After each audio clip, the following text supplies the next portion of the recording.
மக்களே அடுத்த கட்டமா இலங்கை நேவி ஸ்ரீலங்கன் நேவில நம்மளோட ரெக்கார்டை வந்து மக்களே நம்ம சேனல்ல நீங்க போன வீடியோல பார்த்துருப்பீங்க. நம்ம இந்தியால இருந்து கச்சத்தீவு கிளம்பி போகும்போது இந்தியாவோட எல்லையில பாத்தீங்க அப்படின்னா இந்திய கடற்படை இருந்துச்சுங்க. அங்க பாத்தீங்க அப்படின்னா அவங்க நம்மளை நிப்பாட்டி நம்ம கிட்ட வந்து எத்தனை பேர் போறீங்க, உங்களோட போட் நம்பர் என்ன, உங்க போட்ல எத்தனை ஃபீமேல் இருக்காங்க, எத்தனை சைல்டு இருக்காங்க, எத்தனை பேர் ஆப்ஷன் அப்படிங்கிற லிஸ்ட் எல்லாமே வந்து அவங்க வச்சிருப்பாங்க.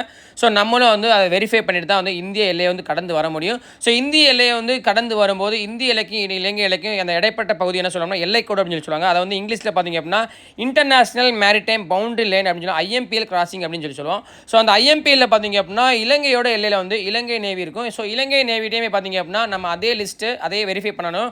அதாவது நம்மளோட போட் நம்பர் என்ன, போட்டில் எத்தனை பேர் வந்திருக்கோம், எத்தனை பேர் ஆப்சண்ட், எத்தனை சைல்டு இருக்காங்க, எல்லா டீட்டெயில்ஸுமே கொடுக்க போகிற பாருங்க. அந்த சோதனை செய்கிறது அதே போல் இங்கு வரக்கூடியவர்களின் எண்ணிக்கையை பதிவு செய்து அதன் பின்னர் இங்கிருந்து அனுப்புகிறனர். குறிப்பாக 900 விசைப்படகுகளில் பக்தர்கள் ராமேஸ்வரம் மீன்பிடி துறைமுகத்திலிருந்து குறிப்பாக 3996 பக்தர்கள் விண்ணப்பித்திருந்தனர்.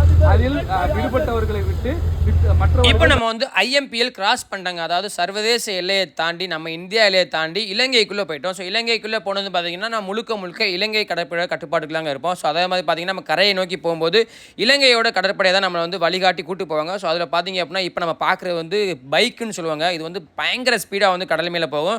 ஸோ இதுதான் வந்து பார்த்தீங்க அப்படின்னா இதில் இருக்க கடற்படைகள் தான் நம்மளை வந்து நீங்கள் நேராக வாங்க, போட்டை கொண்டு போய் உள்ளே விடுங்க, அவங்க போட்டும் இவங்க போட்டும் அதுக்கப்புறமா நீங்கள் வாங்க அப்படிங்கிற மாதிரி நம்மளை வந்து ரூல் பண்ணி வந்து கொண்டு போய் அந்த இடத்துல கொண்டு போய் சேர்ப்பாங்க.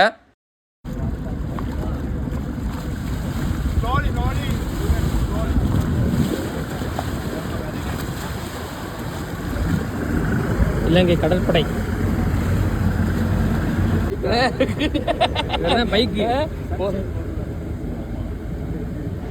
இப்போ அவங்க எந்த இடத்துக்கு போக சொல்கிறாங்களோ அந்த இடத்துக்கு நம்ம போகணுங்க. அது வரைக்கும் நம்ம போட்டை நம்ம வந்து வேறு இடத்துக்கு கொண்டு போனோம்னா கண்டிப்பாக வந்து நம்ம அலோவ் பண்ண மாட்டாங்க. ஸோ அவங்க என்ன சொல்கிறாங்களோ அந்த இடத்துல போய் நம்ம வந்து அந்த போட்டை போய் நிறுத்தி நம்மளோட ஆட்களெல்லாம் இறக்கணும். ஸோ தொடர்ந்து வீடியோ பார்த்தவங்க இந்த வீடியோ இன்ஃபர்மேஷன் உங்களுக்கு பிடிச்சிருந்துச்சு அப்படின்னா மறக்காமல் உங்களோட நண்பர்களுக்கு ஷேர் பண்ணிட்டு ஸோ கண்டிப்பாக வந்து இந்த ஒரு வீடியோ மூலியமான கருத்துக்களையும் கமெண்ட்டில் சொல்லுங்கள்.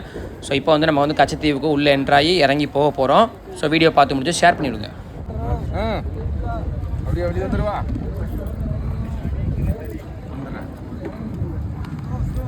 பேக்